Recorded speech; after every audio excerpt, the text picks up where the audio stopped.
नमस्कार, KTV news में आपका स्वागत है। मैं हूं स्तुति और आइए एक नजर डालते हैं शहर की प्रमुख सुर्खियों पर।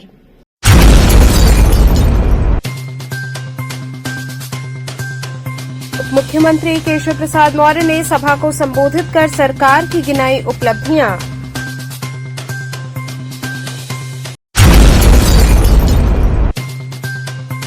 नारायणी विहार कॉलोनी में आयोजित कार्यक्रम में कृषि मंत्री सूर्य प्रताप शाही ने की शिरकत।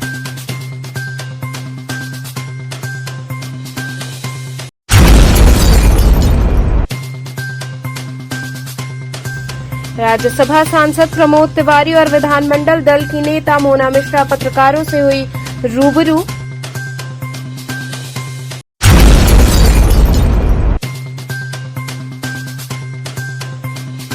और इंडिया गठबंधन प्रत्याशी अजय राय के समर्थन में पूर्व पार्षद पप्पू यादव ने व्यापारियों के साथ की बैठक। और अब खबरें विस्तार से। उप मुख्यमंत्री केशव प्रसाद मौर्य ने सभा को संबोधित कर सरकार की उपलब्धियां गिनाई। लक्सा स्थित झूलेलाल मंदिर में आयोजित सभा में उप मुख्यमंत्री केशव प्रसाद मौर्य ने शिरकत की। इस दौरान उप मुख्यमंत्री केशव प्रसाद मौर्य ने कहा कि सपा और कांग्रेस के नेताओं को मोदी फोबिया हो गया है। उन्हें सोते जागते उठते बैठते मोदी का डर सता रहा है। उन्होंने कहा कि जनता कांग्रेस का भ्रष्टाचार और सपा का गुंडाराज भूली नहीं है। सपा सरकार में जनता को लगता था कि जिस गाड़ी में सपा का झंडा, समझो उसमें बैठा है गुंडा। उन्होंने कहा कि 2014 में जब नरेंद्र मोदी पहली बार काशी से चुनाव लड़े तब हमारा लक्ष्य 272 प्लस का था, लेकिन काशी की जनता और बाबा भोलेनाथ के आशीर्वाद से 283 सीटें अकेले भाजपा की झोली में आई। 2019 में सपा, बसपा, कांग्रेस ने मिलकर मोदी को रोकने का प्रयास किया, लेकिन जनता ने फिर से आशीर्वाद दिया। अकेले बीजेपी ने 303 सीटें जीतकर पुनः सरकार बनाई। डिप्टी सीएम ने कहा कि 4 जून को राहुल और अखिलेश विदेश चले जाएंगे, क्योंकि जिन्होंने भ्रष्टाचार किया है उन्हें जेल जाने का डर भी सता रहा है। इन्हें जनता के सुख दुख से कोई मतलब नहीं है। उन्होंने वाराणसी और प्रदेश में किए गए विकास कार्यों को गिनाया। इस मौके पर कैंट विधायक सौरभ श्रीवास्तव, महानगर अध्यक्ष विद्यासागर राय, जिला पंचायत अध्यक्ष पूनम मौर्य, कैंट विधानसभा प्रभारी सुभाष कुशवाहा आदि लोग शामिल रहे। बाबा विश्वनाथ की नगरी, पहले तो तुलसीदास जी ने कहा है कि बड़े भाग मानुष पर पावा, मनुष्य के रूप में धरती पर आना ही बड़े भाग्य की बात होती है, और उसमें काशी में आना ये तो बहुत बड़े भाग्य की बात होती है। और जिस प्रकार मैं अगर कहूं कि आज काशी का सर्वांगीण विकास, कोई भी ऐसा क्षेत्र नहीं बचा जिस क्षेत्र में विकास या तो हो ना चुका हो या तो होने की योजना ना बची। मतलब जहां विकास हो गया है उनको बधाई, जहां नहीं हुआ है वहां की तैयारी भी। मैं काशी को 2014 के पहले से भी जानता हूं, क्योंकि पहले मैं राष्ट्रीय स्वयंसेवक संघ के स्वयंसेवक और विश्व हिंदू परिषद के संगठन मंत्री के नाते काशी से मेरा बहुत पुराना नाता, और उस नाते के कारण मैं काशी आता भी था। उसके अनेक संस्मरण है, मैं कभी सुनाऊंगा। लेकिन 2014 से पहले की काशी और 2024 की काशी में अंतर आया कि नहीं आया? जोर से बताओ, अंतर आया कि नहीं आया? आज मैं अगर कहूं कि 4 मार्ग होते हैं कहीं से भी आवागमन के लिए। एक होता है सड़क मार्ग, दूसरा होता है रेल मार्ग, तीसरा होता है हवाई मार्ग, चौथा होता है जल मार्ग। कोई मार्ग इस समय ऐसा है क्या जो मार्ग में आवागमन की सुविधा माननीय प्रधानमंत्री श्री नरेंद्र मोदी जी के संसदीय क्षेत्र और बाबा विश्वनाथ की नगरी वालों को न मिल रहा? कोई चीज बचा है क्या? तीसरी बात, मोदी सरकार, ये काशी ही नहीं पूरा हिंदुस्तान बोल रहा। 2014 में पहली बार जब भारतीय जनता पार्टी के नेतृत्व ने प्रधानमंत्री पद के उम्मीदवार के रूप में माननीय नरेंद्र मोदी जी का नाम आगे किया, उस समय नारा 272 प्लस का था। काशी के लोगों ने प्रधानमंत्री जी को आशीर्वाद दिया और उनके नेतृत्व में 272 प्लस मांगा और 283 सांसद अकेले भारतीय जनता पार्टी के देश में जीते थे।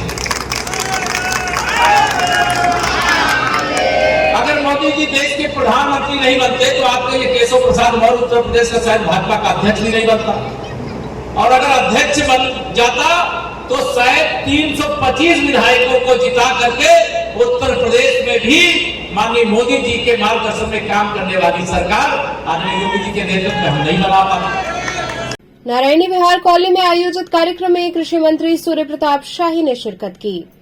नारायणी विहार कॉलोनी के नारायणी वाटिका में भारतीय जनता पार्टी के कृषि राज्य मंत्री सूर्य प्रताप शाही, पूर्व विधायक सुरेंद्र नारायण सिंह, पार्षद श्यामभूषण शर्मा, पार्षद सुरेश कुमार पटेल, पार्षद विनीत सिंह आदि लोगों ने भारतीय जनता पार्टी और प्रधानमंत्री के 10 वर्षों के कामों को लोगों के सामने रखा। वहीं पूर्व विधायक सुरेंद्र नारायण सिंह ने बताया कि मोदी जी के आने से सिर्फ सड़कें नहीं बनी बल्कि देश का चहुमुखी विकास हुआ है। प्रधानमंत्री नरेंद्र मोदी ने महिलाओं के लिए 3 तलाक जैसे मुद्दे को गंभीरता से लेते हुए 3 तलाक जैसे कुप्रथा को बंद कर महिलाओं को उनका हक और समाज में उनके सम्मान को बढ़ाया है। वहीं कृषि राज्य मंत्री सूर्य प्रताप शाही ने कहा कि पहले नासिरपुर, सुसवाही, करौंदी, चितईपुर आदि कैसा था, परंतु अब इन 10 सालों में ये शहर हो गया है और इन क्षेत्रों को नगर निगम से जोड़ दिया गया है। अब रात में भी ये क्षेत्र जगमग कर रहे हैं। इसी कड़ी में पार्षद करौंदी श्यामभूषण शर्मा से बात करने पर उन्होंने बताया कि आज हम लोग जनसंवाद कार्यक्रम जो भाजपा द्वारा आयोजित है में अपनी सहभागिता दी है। इस कार्यक्रम में मुख्य अतिथि उत्तर प्रदेश के कृषि मंत्री सूर्य प्रताप शाही हैं। इसके अलावा सुरेंद्र नारायण सिंह, आलोक सिंह, अनिल सिंह आदि लोगों के साथ बड़ी संख्या में भाजपा के कार्यकर्ता जुटे हैं।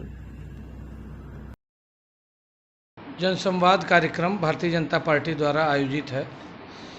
चितईपुर हमारे वार्ड के नारायणी वाटिका में आज मुख्य अतिथि माननीय कैबिनेट कृषि मंत्री उत्तर प्रदेश सरकार सूर्य प्रताप शाही जी हैं और हम सभी वार्डवासी और मतदाता भाई बहन सभी लोग उपस्थित हैं। लगभग कितने वक्त आए? राज्यसभा सांसद प्रमोद तिवारी और विधानमंडल दल की नेता मोना मिश्रा पत्रकारों से रूबरू हुई। वाराणसी में राज्यसभा सांसद प्रमोद तिवारी और विधानमंडल दल की नेता मोना मिश्रा पत्रकारों से रूबरू हुई। इनकी पत्रकार वार्ता इंडिया गठबंधन प्रत्याशी अजय राय की लौराबीर स्थित केंद्रीय चुनाव कार्यालय के मीडिया सेंटर में आयोजित की गई। इस दौरान राज्यसभा सांसद प्रमोद तिवारी ने कहा कि इंडिया गठबंधन की न ये पहली बैठक है न अंतिम बैठक होगी। समय समय पर इंडिया गठबंधन की बैठक होती रही, चूंकि चुनाव चल रहा था इस वजह से बैठक नहीं हो सकी। यह मित्रों का आपस में डिस्कशन होगा, सबकी समीक्षा होगी, उस आत्मविश्वास का प्रदर्शन होगा कि हम सरकार बनाने जा रहे हैं। उन्होंने कहा कि प्रधानमंत्री चुनने के लिए 1-2 बैठक नहीं हो सकती है। उसका एकमात्र कारण है कि प्रधानमंत्री का चयन भारत के संविधान के अनुसार संसदीय स्तर पर बैठक होती है या 4 तारीख की शाम को इंडिया गठबंधन के संसदीय दल की बैठक होगी, उसमें हम अपना प्रधानमंत्री चुनेंगे। वहीं इस दौरान उन्होंने भाजपा सरकार पर तंज कसते हुए कहा कि मोदी जी ने इलेक्शन कमीशन को बौना बना दिया है, बिल्कुल उसको मूक दर्शक बना दिया है, इलेक्शन कमीशन की धज्जियां उड़ा दी हैं।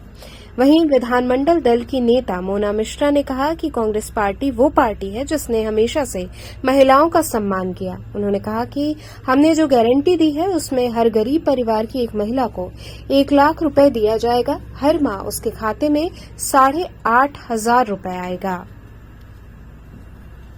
अधिकार जैसा मैंने बताया संविधान के अनुसार मैं तो हूं संसदीय दल का सदस्य, लेकिन ये अधिकार संसदीय दल को होगा। जब एजेंडे में आएगा प्रधानमंत्री के चयन का तो निश्चित रूप से उस समय आपके सवाल का जवाब मिल जाएगा।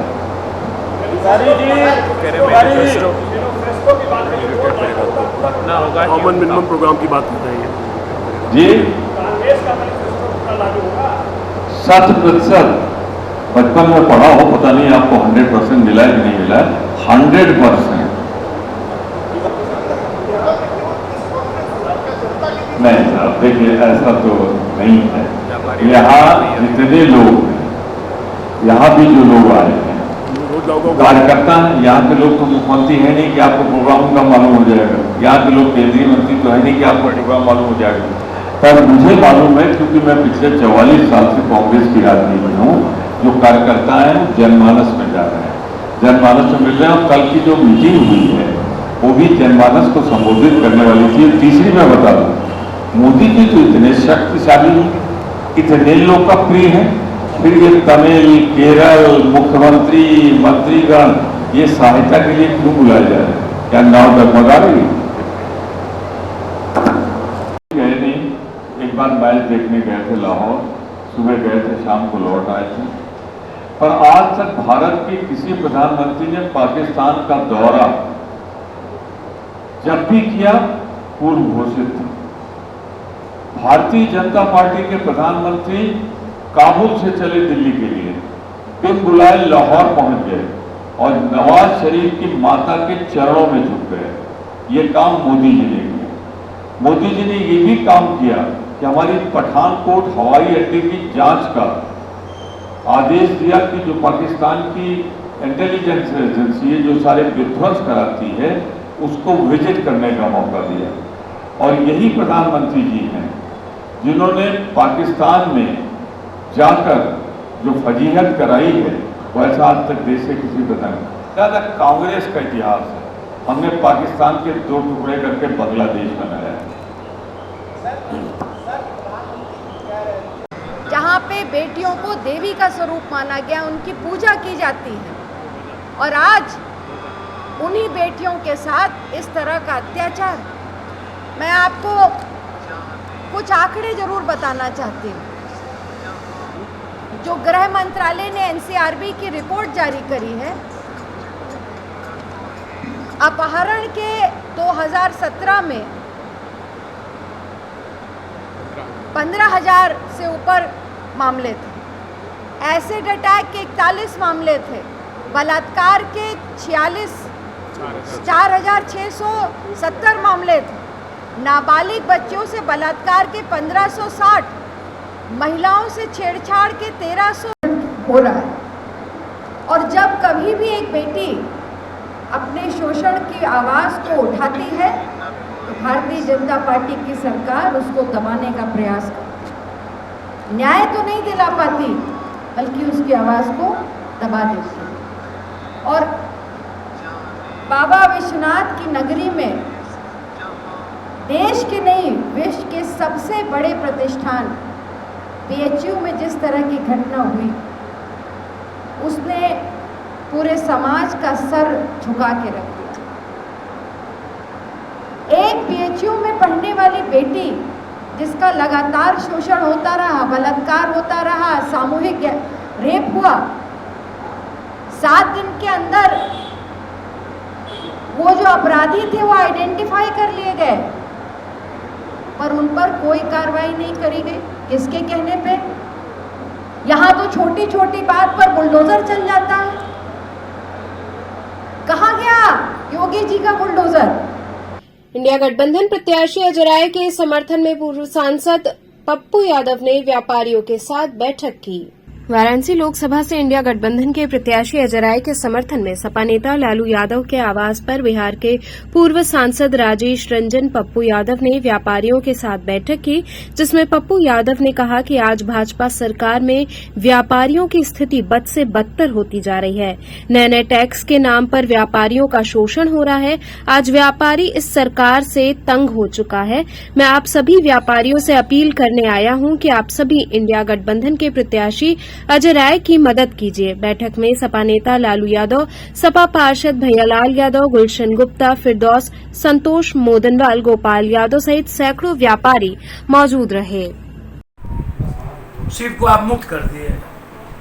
शिव विश्व का कल्याण करता है, हर तरह की चीजों को मुक्त करता है। आप क्या बात करते हैं? आप सुपर भगवान से ऊपर का मतलब है कि आप अहंकार में हो, आप इंसान को भगवान नहीं मानते हो। कितने लोगों का काम होता है, कितने लोग मिलते हैं, थानेदार लोग रावण बने बैठे हैं। एक भला आदमी कोई चला जाओ, आप अपनी कोई चीज आप दर्ज करा के दिखा दो, आपको आजादी है क्या? फ्रीडम है क्या? आप COCI कर्मचारी के यहाँ जो अमोर्टाइजेशन जमाबंदी करने, अपनी एक कोई घर यदि आपका कब्जा हो गया तो आप उसको देख लो। तो छोटी छोटी बात आप क्या करोगे ऐसे लेकर? आप सब लोग की इकोनॉमी का स्थिति देखो। एक फैक्ट्री आप नहीं लगा पाए बनारस में। ये दुनिया में, ये हिंदुस्तान में जितनी फैक्ट्रियां हैं, टोटल जितनी स्कूलें हैं, IIM है, IIT है, BHU है, AMU है, DU है, जामिया है, JNU है, सब कांग्रेस। जिधर आप फैक्ट्री देखोगे, एम्स देखोगे, नवोदय विद्यालय देखोगे, कस्तूरबा देखोगे, सेंट्रल स्कूल देखोगे, IIT, जो स्कूल कॉलेज देखोगे कांग्रेस। आपने क्या लाया? मनरेगा देखो कांग्रेस, वृद्ध पेंशन देखो कांग्रेस, इंदिरावास देखो कांग्रेस, 2 रुपया किलो अनाज को देखते, फूड गारंटी दिया मनमोहन सिंह के समय कांग्रेस। आप कोई स्कीम उठा करके देख लो, कोई छोटी से बड़ी, छात्रवृत्ति उठाओ, स्कॉलर को उठाओ, कल्याण छात्रावास को उठाओ, आप कोई, आप स्टूडेंट की छात्रावास स्कीम्स को देखो। आपके बच्चे यदि पढ़ रहे हैं, जा रहे हैं सरकारी स्कूल में, आपका तो कॉन्सेप्ट है नहीं, आपने तो कोई नया सरकारी स्कूल बनाया नहीं। यदि नवोदय विद्यालय आज बच्चों के, गरीब बच्चों के लिए है तो कांग्रेस ने दी। कस्तूरबा यदि बेटियों के लिए है वो तो कांग्रेस ने दी। आप लोगों ने क्या किया? मायावती जी भी यहाँ रही, आप दलित कल्याण के लिए नाम बता। सुबह बनारस क्लब के सदस्यों ने हजारों लोगों को मतदान के प्रति जागरूक किया। सामाजिक संस्था सुबह बनारस क्लब के बैनर तले मछोदरी स्थित श्री स्वामी नारायण मंदिर के महंत संत प्रेम स्वरूप दास के अपील पर संस्था के अध्यक्ष मुकेश जायसवाल के नेतृत्व में मैदागिन स्थित भारतीय हिंदू पार्क में सुबह सुबह मॉर्निंग वॉक पर आने वाले हजारों लोगों के बीच भारी से भारी संख्या में मतदान करने की अपील के साथ हाथों में तख्ती बैनर लेकर एक जन जागरूकता अभियान चलाया गया, जिसमें सभी लोग विभिन्न नारे लगाते चल रहे थे। वक्ताओं ने कहा कि लोकसभा का चुनाव 5 वर्ष बाद हो रहा है। हर क्षेत्र में नई पीढ़ी पहली बार वोट डालेगी। उनसे बहुत उम्मीद है। नए विकसित भारत के निर्माण के लिए जिले के हर मतदाता को पूर्व की संकीर्णता त्याग कर राष्ट्र निर्माण के लिए वोट करना चाहिए। वाराणसी जिले के 37,000 युवा मतदाता इस बार अपने पहले मताधिकार का प्रयोग करेंगे। उनसे भी अपील किया जाता है कि वो अपने मताधिकार का प्रयोग जरूर करेंगे और लोगों को इसके लिए प्रेरित करेंगे। कार्यक्रम में प्रमुख रूप से पूर्व चीफ वार्डन कमला प्रसाद सिंह, प्रहलाद तिवारी, चंद्रशेखर सिंह चौधरी, गणेश सिंह सहित सैकड़ों लोग शामिल रहे। आगामी 1 जून को वाराणसी में लोकसभा का चुनाव होने जा रहा है, जो कि अंतिम दौर है। उसको देखते हुए आज हम लोग, जिस प्रकार से मतदान का प्रतिशत गिर रहा है, उसको देखते हुए आज हम लोग मैदागिन स्थित भारतीय हिंदू पार्क में मछोदरी स्थित श्री स्वामीनारायण मंदिर के महंत संत श्री प्रेम स्वरूप दास जी के आह्वान पर एक जन जागरूकता अभियान चलाए हैं तथा सभी मतदाताओं से यह अपील कर रहे हैं कि वे अपने अपने घरों से बाहर निकले और ज़रूर से मतदान करें, क्योंकि मतदान प्रतिशत गिर रहा है। यह एक महान पर्व है जो कि 5 साल में एक बार आता है। इस पर्व को हर्षोल्लास के बीच मनाएं। या तो कि 37,000 युवा मतदाता भी इस बार इस पर्व में शामिल हो रहे हैं, तो उन युवा मतदाताओं से हम अपील करते हैं कि वे भी इस महान पर्व में शामिल हो तथा अपने आस पड़ोस और जो भी घर के लोग इस पर्व से वंचित रह रहे हैं उनको प्रेरित करें मत डालने। सुसवाही वार्ड में पार्षद द्वारा बीएलओ के साथ मिलकर मतदाता पर्ची बांटी गई। लोकसभा का महापर्व चल रहा है। 1 जून को अंतिम चरण का चुनाव होना है। इसी तर्ज पर वाराणसी के वार्ड नंबर 39 सुसवाही वार्ड में पार्षद सुरेश कुमार पटेल द्वारा बीएलओ के साथ मिलकर पर्ची बांटी गई और पार्षद ने सभी जनता से आग्रह किया कि इस बार बढ़ चढ़कर वोट डालने में हिस्सा लें, जिससे कि हमारा लोकतंत्र मजबूत हो। उन्होंने बताया कि 1 जून की सारी तैयारी हो चुकी है, यहाँ पर बैरिकेडिंग लग चुकी है और उस दिन यहाँ पर पानी की उचित व्यवस्था की जाएगी और अभी से ही यहाँ पर टेंट लगा दिया गया है। घर घर जाकर बीएलओ पर्ची बांटेंगे। पर्ची देखिए रहे कि सारे बीएलओ बैठे हैं। पंचायत भवन का जो बूथ है, जो यहाँ पर भी सारे बीएलओ बैठे हुए हैं और लगातार जो है कि पर्ची बनाकर लोगों को दिया जा रहा है। धूप इस 47 डिग्री सेंटीग्रेड पर भी BLO लगातार काम कर रही हैं और पर्ची लोगों को घर घर पहुंचाने का काम हो रहा है। लोग आके भी पर्ची, जो जागरूक मतदाता वो अपनी पर्ची आके, और हम लोग भी सहयोग कर रहे हैं, लोगों को फ़ोन कर रहे हैं और जो वोटर हेल्पलाइन से लोगों की पर्चियाँ तुरंत निकाल लिए। मशीन भी हम लोग रखे हैं, ला दिए हैं। मशीन द्वारा भी हम लोग तत्काल पर्ची निकाल कर लोगों का सहयोग करें, ताकि लोगों को चुनाव वाले दिन, मतदान वाले दिन लोगों को भटकना न पड़े। वो आवें, समय से आवें, सुबह सुबह आवें, अपना वोट दे और वोट देकर जाए। और मैं आपके माध्यम से लोगों से अपील भी करूंगा कि सभी लोग अपने मतों का प्रयोग करें, ज़्यादा से ज़्यादा संख्या में मतदान करें, ताकि हम लोग एक मजबूत लोकतंत्र दे सकें। सूरज जी, 1 तारीख को जो है चुनाव है, यहाँ पर बैरिकेटिंग भी लग गया, और आपकी तरफ से 1 तारीख को क्या क्या व्यवस्था रहेंगी, क्योंकि पारा इसमें 47 डिग्री सेल्सियस चल रहा है। आप देख ही रहे हैं कि गर्मी अभी 1 तारीख हो सकता है कि और गर्मी रहे, 47% के पारा है। तो हम लोगों की तरफ से यहाँ ठंडे पानी की व्यवस्था रहेगी, प्लस गुड़ रहेगा सुबह। और मेरा एक और वो है निवेदन है लोगों से कि जो भी व्यक्ति सुबह 7 बजे से 10 बजे तक जो वोट देकर अपनी स्याही हमको दिखाएगा, हम लोग उनको जो है कि 10 बजे तक की व्यवस्था हमारी चलेगी। हलवा और घुघरी भी खिलाएंगे सारे लोगों को और उससे उनका सम्मान करेंगे। पूरे इसको गुब्बारे के साथ इस बूथ को एकदम सुंदर बनाना है, एकदम मॉडल बूथ के रूप में इसको विकसित करना है। यही हम लोगों की योजनाएं चल रही हैं। जिन मतदाताओं का डिफरेंस जो है ज़्यादा दूर पे है, 4 किलो 5 किलोमीटर, तो उसके लिए आपने क्या व्यवस्था की? उसके लिए मैं अपनी पार्टी की तरफ से और व्यवस्था मैं करूँगा सारा कि हम लोग गाड़ियों की व्यवस्था करें, टोटो हो जाए, ऑटो हो जाए, इस तरीके की व्यवस्था, ताकि कोई मतदाता दूर की वजह से भी मतदान देने से छूटे न। और आगे मैं प्रयास करूँगा कि जिला प्रशासन से कि इसको हम लोग सही जगह करीब में, और जो है कि मतदान स्थल हम लोग करीब में कराने का पूरा प्रयास करेंगे। धन्यवाद। नई सुबह एक उम्मीद सामाजिक संस्था ने मतदाता जागरूकता रैली के माध्यम से लोगों को जागरूक किया। नई सुबह एक उम्मीद सामाजिक संस्था के द्वारा ककरमत्ता वार्ड के पंचायत भवन से महिलाओं ने 100% मतदान कराने हेतु मतदाता जागरूकता रैली का आयोजन किया। इस कार्यक्रम का संचालन संस्था अध्यक्ष ममता ने किया। रैली के दौरान ममता ने बताया कि हम भारत के वासी हैं और हमें शक्ति भारत के संविधान से मिलती है। इस संविधान को बनाए रखने में मतदान का बहुत महत्वपूर्ण योगदान होता है। हमारे एक एक वोट से हमारा वर्तमान और भविष्य निश्चित होता है तथा विकास करता है। इसलिए जो लोग भी 18 साल से ऊपर हैं, उन्हें अपने मतों का प्रयोग अवश्य करना चाहिए। 1 जून को होने वाले मतदान में हम सभी की पूर्ण सहभागिता अनिवार्य है। हम सभी को मिलकर इस लोकतंत्र के महापर्व को मनाना चाहिए। साथ ही साथ 100% मतदान करने जरूर जाना चाहिए। क्या हो रहा है आज यहाँ पे? आज ककरमत्ता वार्ड में जैसा कि सभी को पता है कि 1 जून को वाराणसी में मतदान होने वाला है, उसी के प्रति पूरी गली मोहल्ले में रैली निकाल करके लोगों को इसके प्रति अवेयर किया जा रहा है कि सभी लोग अपने घर से बाहर 1 जून को निकले। वो छुट्टी का दिन इसको ना मनाएं, क्योंकि छुट्टी सरकार ने अगर दी है तो वो मतदान करने के लिए दी है। और अधिकतर देखा जाए तो लोग मतदान के प्रति उदासीन होते हैं और अपने घर से बाहर निकल करके वोट डालने के लिए नहीं जाते हैं।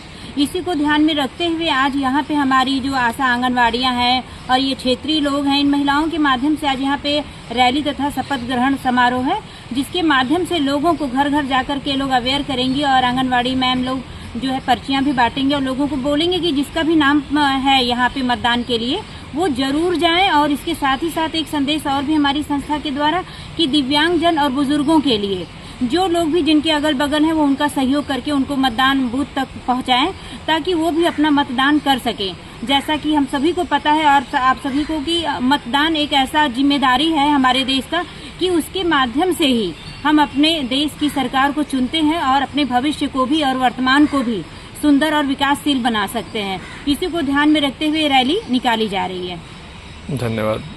समतामूलक समाज की स्थापना के साथ दलित महामंडलेश्वर की नियुक्ति को लेकर बैठक हुई।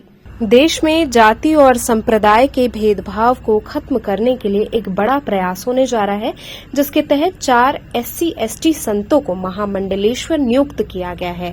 गुजरात, महाराष्ट्र, पंजाब और अन्य राज्यों के विभिन्न शहरों में कई बैठकें और कार्यक्रम आयोजित किए गए। इस बारे में स्वामीनारायण ट्रस्ट के मुखिया पुरुषोत्तम स्वामी और ट्रस्ट के बौद्धिक सलाहकार राजेश शुक्ला ने बताया कि उन्होंने इस यात्रा को दिल्ली तक बढ़ाया, वर्तमान में वाराणसी में है, जहां वे अपने अभियान का विस्तार कर और अधिक लोगों से जुड़कर समाज को एक समतामूलक समाज के रूप में एकजुट करने का प्रयास कर रहे हैं, जहां जाति के आधार पर कोई भेदभाव न हो और सभी को शिक्षा का समान अधिकार मिले और महिलाओं को पूरी तरह सशक्त बनाया जा सके।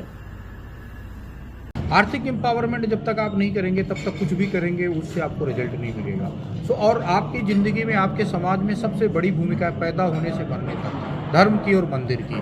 तो हमने बहुत शोध करने के बाद ये पाया कि जो टेम्पल हैं, जो महामंडलेश्वर हैं, जो अखाड़ा परिषद है, शंकराचार्य जी ने बहुत बड़े कैनवास पे बहुत बड़े पर्पस से बनाया था। उसको सिर्फ हरिद्वार में रखने के लिए या इलाहाबाद में रखने के लिए नहीं बनाया था, बहुत बड़े परिवेश पे बनाया था। सो हम उन्हीं के पास गए, उनको समझाया, उन्होंने बहुत सहयोग दिया हमें, स्पेशली रविंद्रपुरी महाराज जी ने, हरिगिरी महाराज जी ने बहुत सहयोग किया।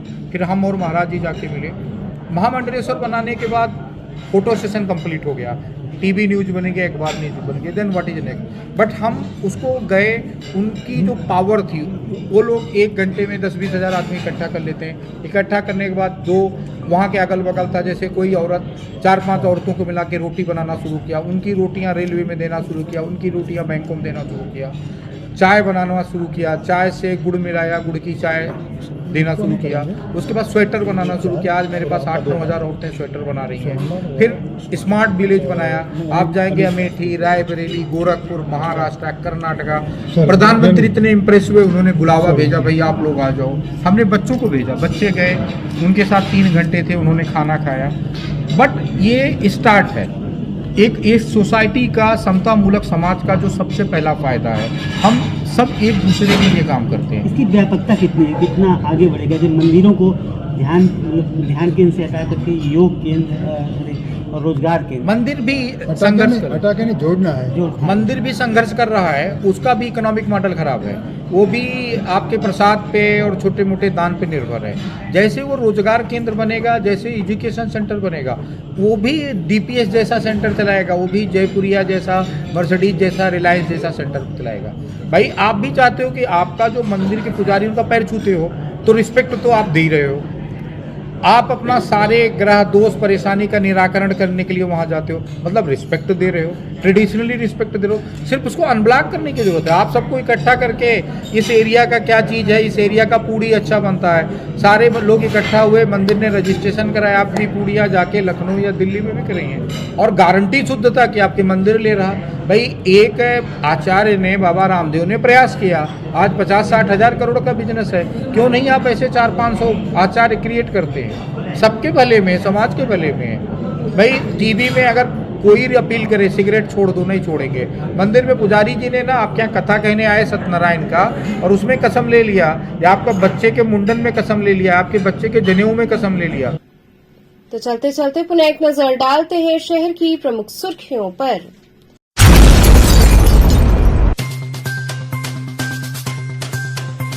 मुख्यमंत्री केशव प्रसाद मौर्य ने सभा को संबोधित कर सरकार की गिनाई उपलब्धियां।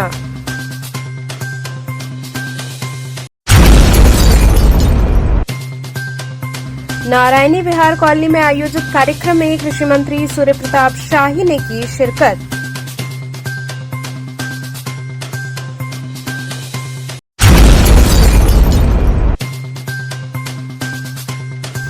राज्यसभा सांसद प्रमोद तिवारी और विधानमंडल दल की नेता मोना मिश्रा पत्रकारों से हुई रूबरू।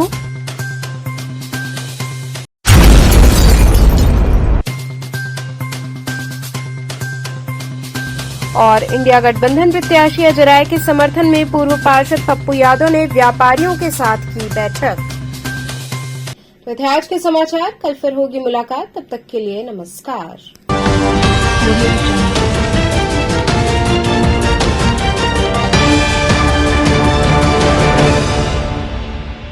खबरों से जुड़े रहने के लिए हमारे चैनल KTV वाराणसी को सब्सक्राइब करें और लेटेस्ट अपडेट्स के लिए बेल आइकन को प्रेस करें।